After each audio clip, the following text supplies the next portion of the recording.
Hola, bienvenidos. En este video continuaré con algunos libros que edita el Fondo de Cultura Económica. En esta ocasión, libros de física, de ciencias naturales, de física, de astronomía, de temas que tienen que ver con la naturaleza. En la ocasión anterior hablé de las matemáticas, álgebra, me faltó unos de álgebra lineal, algunos de teoría de la convexidad, pero en general los que presenté son una buena muestra de lo que edita el Fondo de Cultura Económica o editó. Esperemos que en un futuro vuelva sobre eso. Me comentaron en los comentarios que se pueden hacer al video sobre los 3 volúmenes de Feynman, muy buenos volúmenes de Feynman. No los presento porque son muy conocidos y porque en realidad nada más tengo uno, los otros los tengo en otras ediciones. También me comentaron que el pueblo de México fue durante mucho tiempo fanático, creo que ignorante, dijeron, hasta que después de la revolución, pues todo cambió. Hoy quiero comenzar desde ahí, porque un estado cualquiera estaría interesado en que su población esté capacitada en algún sentido, que sea crítica en otro sentido.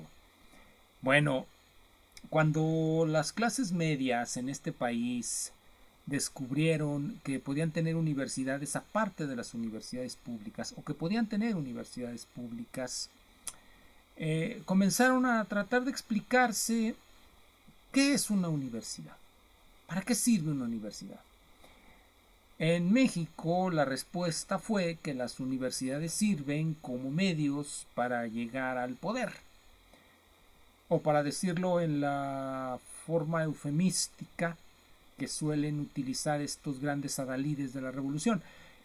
Se llega a la universidad para liberar al pueblo, para liberar al pueblo.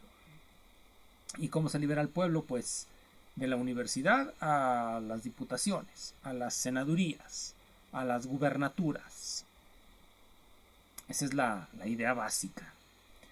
Pero cuando están en las universidades, estos señores que llegaron a ellas, como sea que hayan llegado, generalmente con la formación no muy elevada, al menos esto ocurrió en algunas universidades mexicanas en los 1970, las personas que llegaron allí eran generalmente estudiantes que, bueno, trataron de comprender en qué cosas se habían metido. Algunos de ellos cuentan, relatan, que una de las maneras de responder qué es una universidad fue irse a Althusser, a este libro de Althusser, La filosofía como arma de la revolución, sobre todo un artículo que trae aquí que se llama Ideología y aparatos ideológicos del Estado. ¿Qué es una universidad? Bueno, es un aparato ideológico del Estado. ¿Qué significa que sea un aparato ideológico del Estado? Significa que reproduce la ideología de la clase dominante. En México la clase dominante, pues los políticos. Yo sé que van a decir que los capitalistas, bueno, que los políticos son personeros de los capitalistas o algo así. La cuestión es que quienes gobiernan este país, pues son los políticos en nombre del pueblo, y ellos son los que tienen la dirección de la educación nacional. Las universidades son autónomas, por lo tanto pueden elegir ponerse a leer a este señor y autoexplicarse a sí mismas como aparatos ideológicos del Estado. Y entonces los grupos internos a las universidades lo que van a hacer es, bueno, autoengañarse la mayor parte de las veces y echar a perder la educación con sofismas las más partes de las veces. ¿A qué me refiero con esto? Eh, las universidades ciertamente van a ser aparatos ideológicos del Estado en la concepción de Althusser y en la concepción de muchos que llegaron al poder leyendo Althusser, pero no son o no las entienden propiamente como partes del Estado. Bueno, leamos Althusser y luego veamos qué tanto entendieron estos señores Althusser. No se confunden con el aparato represivo del Estado, los aparatos ideológicos del Estado. Recordemos que en la teoría marxista, el aparato del Estado abarca gobierno, administración, ejército, policía, tribunales, prisiones, que constituyen lo que de ahora en adelante llamaremos aparato represivo del Estado. Todo esto depende directamente del Estado. El adjetivo represivo indica que este aparato del Estado funciona mediante violencia. Los aparatos ideológicos del Estado no funcionan con violencia, y Althusser nos da una lista, quizá no exhaustiva. Los aparatos ideológicos del Estado religiosos, escolares, el sistema de las distintas escuelas públicas y privadas que van a funcionar para reproducir la ideología estatal, los aparatos ideológicos estatales familiares, jurídicos, políticos, sindicales. Los sindicatos también son aparatos ideológicos del Estado. De información, la prensa, la radio, televisión, y las culturales, la literatura, las bellas artes, etc. Entonces, así es como ellos dicen que explicaban lo que es una universidad. Las universidades son aparatos ideológicos del Estado que van a reproducir la ideología de los que dominan. ¿Qué entonces toca a los que dirigen una universidad? Ser críticos, según ellos. Ser críticos. ¿Qué significa esto? Proponer cosas que no necesariamente reproduzcan la ideología estatal, la ideología de la dominación. Es decir, ser una suerte de liberadores.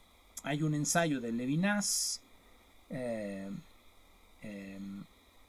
la filosofía del hitlerismo, creo que se llama así.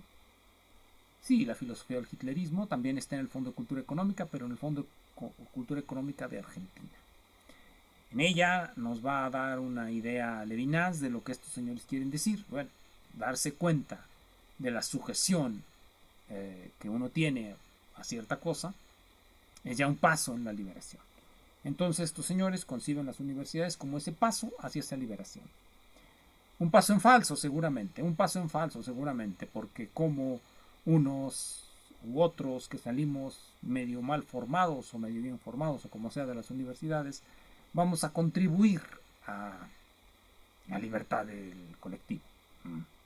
Eso nos lo van a dejar como una tarea a nosotros, cuando son ellos los que deberían de saber cómo se va a hacer esa supuesta revolución que tanto pregonan. La carga de la prueba está de su lado, son ellos los que lo proponen, son ellos los que creen que las universidades sirven para eso. Bien, como muchas universidades quedaron sujetas a esa ideología, son mediocres la mayor parte de ellas.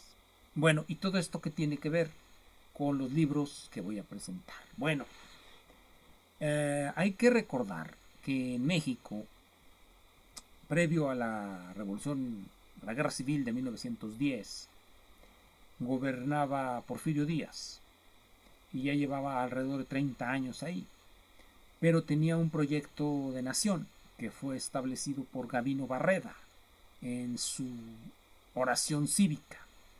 Recordemos también que Gavino Barreda era juarista, no era propiamente un seguidor de Díaz, era juarista, y generó el proyecto más acabado del siglo XIX, bueno, casi diríamos el único, de educación.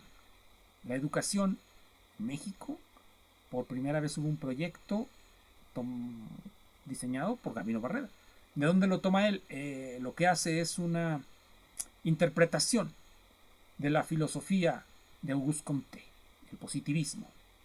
Entonces Barreda introduce el positivismo en México, convence a Juárez, fundan la Escuela Nacional Preparatoria, y esto culminará con la fundación de la Escuela de Altos Estudios por Justo Sierra. Es falso que antes de la Revolución todas las masas de mexicanos fuesen fanáticas e ignorantes. Seguramente la mayoría lo éramos, o lo fueron nuestros antepasados, pero no todos. Había una cierta capa de gente que estaba preparada para afrontar los retos que se abrieron a México cuando logra derrotar o va de la mano con los triunfadores en contra del Imperio francés. Entonces México derrota al Imperio francés de la mano de Estados Unidos y generan un proyecto de nación que deberá responder al reto de la industrialización. Y la respuesta que dio el régimen de Díaz al reto de Díaz al reto de la industrialización fue no otro que la construcción de los ferrocarriles. con lo que se incrementó la capacidad económica de este país. Así que fue no menor la respuesta que dieron al reto de la industrialización. El otro reto era el de la secularización. Eso que llaman masas fanáticas e ignorantes, supongo que cuando hablan de eso hablan de que la mayoría de los mexicanos son católicos y respondían más a la iglesia y al pensamiento racionalista de la iglesia que a otro tipo de pensamiento. Bueno, pues fue Gabino Barreda, previo a la Revolución Mexicana, quien introdujo un sistema filosófico, el sistema filosófico de Auguste Comte, modificado por él y sus discípulos como medio para ilustrar a la población. Y nada más, antes de presentar los libros, quiero recordar una situación importante en este país para darnos cuenta de hasta qué punto quienes gobernaron antes México y quienes lo gobernaron después de la Revolución Mexicana tenían una idea de lo que es este país. Gabino Barreda decidió recomendar no meterse con la iglesia. ¿Por qué? Bueno, pues porque primero había que educar al pueblo. Educar al pueblo. Había que educarlo en las verdades de la ciencia. Y poco a poco, según él, según Comte, según la ley de los 3 estadios, se podría salir de ese estado de primitivismo religioso, que es el primer estado de Comte, la ley de los 3 estadios, el estado religioso, metafísico y el estado positivo. Había que llegar al estado positivo para todas las masas, porque ya habían llegado Barreda y sus amigos, ya eran parte de un futuro estado positivo. Bueno, ¿qué pasó después de la revolución? Los sonorenses, los generales sonorenses que ganaron la revolución, Plutarco Elías Calles, Álvaro Obregón, toman la decisión de cerrar los templos. ¿Qué pasó? Se desató la guerra cristera. ¿Por qué? Bueno, era obvio. Bien, vamos a algunas de las obras que ha editado el Fondo de Cultura Económica en relación a las ciencias naturales. Ya volveré sobre estos temas en otro video. Entonces, el primero que voy a presentar es uno Relatividad para estudiantes de física, Fondo de Cultura Económica. El autor es Sachin Hassian, no sé si así se pronuncia, Sachin Hassian, de la Facultad de Ciencias de la UNAM. Ediciones científicas universitarias, esta es una edición, esta es la segunda edición. La primera edición no la tengo, no la conozco. Esta es de la reimpresión del 17, esta es la segunda edición del 2013, la primera edición es de 1995 y se llamaba Relatividad Especial para Estudiantes de Física. Esta es nada más Relatividad para Estudiantes de Física porque va a introducir la relatividad general. Vean qué delgado es, Es un libro que si bien tiene algunas cuestiones de error, bueno, es muy recomendable. El nivel matemático es adecuado para un curso de, no sé, quien ya sabe cálculo, puede llevarlo. Le enseñará aquí lo necesario de tensores. Trae un capítulo sobre tensores, cálculo tensorial se llama. Coordenadas generalizadas, va a introducir coordenadas generalizadas, la derivada covariante, los vectores base, espacios curvos, geometría de Riemann, propiedades del tensor de Riemann y ya. Todo eso lo hace en el capítulo 7 de la 131 a la 146. Ni 20 páginas sobre el asunto son suficientes para luego introducirnos a la teoría de la gravitación de Einstein. Es muy interesante el libro, muy recomendable. Vamos a otro, más o menos aledaño, Astronomía Básica, de José Antonio García Barreto. Mismo Fondo de Cultura Económica, misma colección. De este no sé si hay segunda edición, me han dicho muchos que han visto la segunda, yo no la he visto, este es del 2000, primera edición del 2000.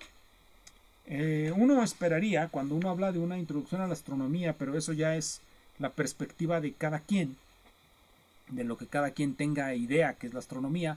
En lo personal, concibo la astronomía como la concebían en el siglo XIX los americanos del norte, de muy al norte. Astronomía práctica. Y aquí recuerdo a otro gran autor del 19 mexicano que compitió con esos gringos en lo que a astronomía práctica se refiere. Me remito a Covarrubias, Díaz Covarrubias, quien también escribió un libro de cálculo. Pero en este caso me remito al libro más grande que tiene, quizá el mejor que se escribió de astronomía práctica en México hacia fines del 19, un libro en 2 tomos de topografía, astronomía práctica y geodesia. Topografía, astronomía práctica y geodesia, que vio varias ediciones. En una de sus páginas introductorias nos menciona Covarrubias que leyó un libro de estos de astronomía práctica muy famoso de Chauvenet, que ya he presentado en un video muy viejo, de hace unos años, el libro de Chauvenet. Y lo critica porque él mejora los métodos de Chauvenet y lo demuestra en su viejo libro, un poco más viejo, los nuevos métodos de la astronomía práctica, creo que así se llama, como posteriormente se llamara uno muy famoso de Poincaré, los nuevos métodos de la mecánica celeste. Bien, entonces, ¿qué hay en esos libros? Bueno, nos enseñan a calcular la posición de las estrellas, nos enseñan varios de los fenómenos que afectan la visión, la refracción, ese tipo de cosas. Eso es lo que uno esperaría encontrar aquí. Y por supuesto viene nociones de tiempo, sistemas de coordenadas, constantes físicas y astronómicas, instrumentación, pero ya están más nuevos porque hay ley de radiación, en aquellos años no había ley de radiación. Leyes de la física aplicadas a la astronomía, estrellas, galaxias, material interestelar, cosmología. En general es un libro bastante elemental. Sí trae algunas ecuaciones, por supuesto, pero no demasiadas y no demasiado complicadas. Para calcular distribuciones isotérmicas, para calcular estrellas que radian como cuerpo negro, cosas por el estilo que son ya de lo más nuevo no de lo más nuevo, sino de lo posterior al siglo XIX, en lo que a astronomía básica se refiere. De hecho, es el título, astronomía básica. Vamos a otro, este está muy bien, procesamiento de series de tiempo de Alejandro Nava. Procesamiento de series de tiempo. En ingeniería, este es del 2002, primera edición del 2002, no sé si haya una segunda edición ya, pero este más bien nos va a llevar a la idea de procesar datos mediante series de tiempo y el análisis armónico, aunque le llaman ellos espectral, algunos otros le llamarán armónico porque no es más que expansiones en series de Fourier, y por supuesto va a introducir funciones de Green porque hay ecuaciones diferenciales que resolver, filtros digitales, la transformada ondicular, creo que es aquí donde yo aprendí esa traducción de los wavelets, ondículas. Yo siempre me he preguntado, bueno, ¿de dónde saca esa traducción para los wavelets ondículas? Pues de aquí, transformada ondicular continua. Ondelets en francés, wavelets en inglés, aunque la traducción directa es onditas. Se utilizan generalmente los términos ondículas, ondetas u ondeletas. Ondículas me gusta más que ondetas u ondeletas y siempre será muy interesante que le debamos agradecer al autor que nos haga una traducción y que no haga como hacen otros que llaman spin en lugar de traducirlo como giro o algo así. Al menos se nos dice, bueno, yo lo traduzco como ondículas, lo que en inglés son wavelets. Otros simplemente, la transformada wavelet o wavelet o como se les ocurra castellanizar la palabra. Hacer Bien, entonces, un neologismo a la mala. Entonces van a venir las transformadas de Fourier. Esto me gusta por las transformadas de Fourier. El uso de funciones generalizadas de distribuciones es lo que este tipo de libros deberían de caracterizarlos. Pero bueno, el nivel que utilizan me parece bastante bueno para lo que es el manejo de datos y se lee bastante bien. Series de tiempo, variable compleja, lo normal. Vamos a uno que me gusta más porque tiene más de física, más de mecánica cuántica, más de cosas de esas. Hay otro de este mismo autor, a ver si alcanza a ver el título, se llama Fenómenos de contacto y sus aplicaciones en celdas solares, de Yuri Gurevich y Miguel Menéndez. Fenómenos de contacto, ahí está, fenómenos de contacto y sus aplicaciones en celdas solares, Yuri Gurevich. Miguel Meléndez. También del Fondo de Cultura Económica, pero esta es una coedición con, déjenme les digo con quién. Son dos libros, creo que hay otro de estos mismos, de este mismo autor, es del 2010. Instituto de Ciencia y Tecnología del Distrito Federal. Veamos los títulos que trae del índice general, para que vean por qué a veces uno se emociona. La teoría del estado sólido es algo que a mí me llama mucho la atención, aunque realmente sé muy poco de eso, nada. Pero bueno, me llama la atención y por eso a veces compro de esos, porque quiero saber más de celdas solares y cosas de esas, no para construirlas, para ver su teoría matemática. Fuentes alternas de energía, estructuras semiconductoras en equilibrio termodinámico, portadores de carga fuera de equilibrio, corriente eléctrica a través de contactos, fenómenos fotoeléctricos, principios físicos de la transformación fotoeléctrica de la energía solar en energía eléctrica. Hay otro que tiene Yuri Gurevich, este mismo autor, en donde viene la ecuación de Boltzmann. No es este. Esperaba encontrarlo entre mis curiosidades, pero no lo encontré. Pero no faltará quien me diga cómo se llama. Entonces, semiconductores inhomogéneos, doblamiento de bandas. Los libros del Fondo de Cultura Económica siempre tienen una presentación muy atractiva y unos dibujos muy claros. Rara vez tienen errores de páginas en blanco, cosas por el estilo. Pero sí los hay. Es decir, el control de calidad parece muy bueno. Entonces, este tipo de libros de física siempre me gustan, sobre todo cuando hablan de fenómenos termodinámicos, termodinámica, mecánica cuántica. Esas cosas siempre me parecen muy interesantes. Como los que han visto este canal saben, presento muchos libros de eso. Sepa o no sepa de ello. Bueno, algo que lo que no sé es de la química combinatoria. Química combinatoria. Aquí es donde vengo a enterarme del asunto. Química combinatoria de Ricardo Furlan y Ernesto Mata. Metodologías relacionadas con la generación de diversidad molecular. Ya hoy día todo es diverso, todo es diverso. Este es del 2012. Este no es en coedición. Entonces, realmente es un tratado de química. En los tratados de química no importa tanto el cálculo matemático como la disposición de los elementos, o al menos eso es lo que uno llega a ver, porque está constantemente hablándosenos de la disposición de los elementos, de las técnicas para echarle tierrita a otra tierrita y a ver cómo se modifica el asunto. Trae una en la página 209 de lo que siempre a mí me gusta buscar, que es reacciones reversibles utilizadas, reacciones reversibles. Eso ya es termodinámica, las reacciones reversibles e irreversibles en el caso de las biomoléculas. Todo eso le da a uno una idea de la aplicación tan amplia de conceptos tan sencillos como los que les dije de la termodinámica. Vamos al último. Formación estelar. Este sí está muy bonito, de Luis Felipe Rodríguez, que es el compilador.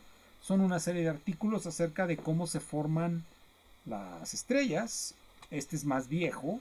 Este es de 1996, es la primera edición de 1996. Y pues no sé si haya una segunda edición. Sería bueno saberlo. Aquí nos habla de distintos tipos en el primer capítulo es una introducción a la idea de lo que es la formación estelar. Hay una revista, la revista mexicana de astronomía y astrofísica, que es una revista considerada muy importante a nivel internacional, en donde se discuten estos y otros temas. Aquí nos va a hablar de la teoría convencional de la formación de las estrellas, aunque casi dejan de lado lo que es la teoría de las estrellas rotantes. Creo que alguna vez les platiqué sobre eso y mencioné un libro que a mí en lo personal me gusta mucho. Nada más para recordarlo, me preguntan siempre, ¿usted es matemático puro? No, Yo soy matemático impuro. Mi idea fundamental es utilizar la matemática para encontrar fórmulas físicas, para explicar algo. La matemática por sí misma, bueno, puede ser un fin, no lo dudo ni lo niego, pero también es un medio para lograr un conocimiento de algo. El último artículo que saqué, ya va a salir otro el año que entra. Cuando salga ya está aceptado. Ya el artículo pues va a salir en una revista en español. Ya voy a escribir en español. En inglés pues está bien, pero ¿y luego? ¿Y luego? En inglés para que no lo lea nadie en México. Bueno, entonces matemático impuro. El último artículo que trabajé fue sobre cómo mediante el teorema de Frobenius de la geometría diferencial se puede calcular la velocidad a la que existe una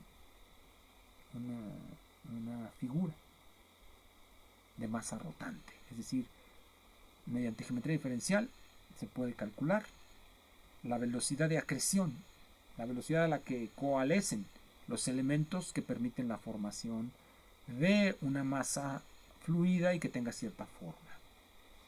Era en principio la idea de utilizarlo como un medio de existencia, un teorema de existencia. Ustedes recordarán que el teorema de Frobenius nos da condiciones necesarias suficientes para la existencia de una superficie. Pero bueno, cuando hice el cálculo resulta que se podía calcular la velocidad angular. Ese es el tipo de matemáticas que a mí me sorprenden. Como con matemáticas, con resultados a veces difíciles, como el teorema de Frobenius, calculamos cosas que por otro lado son pues a veces llenas de suposiciones un tanto gratuitas. Pero bueno, pueden buscar el video donde les platico de eso. Muchísimas gracias.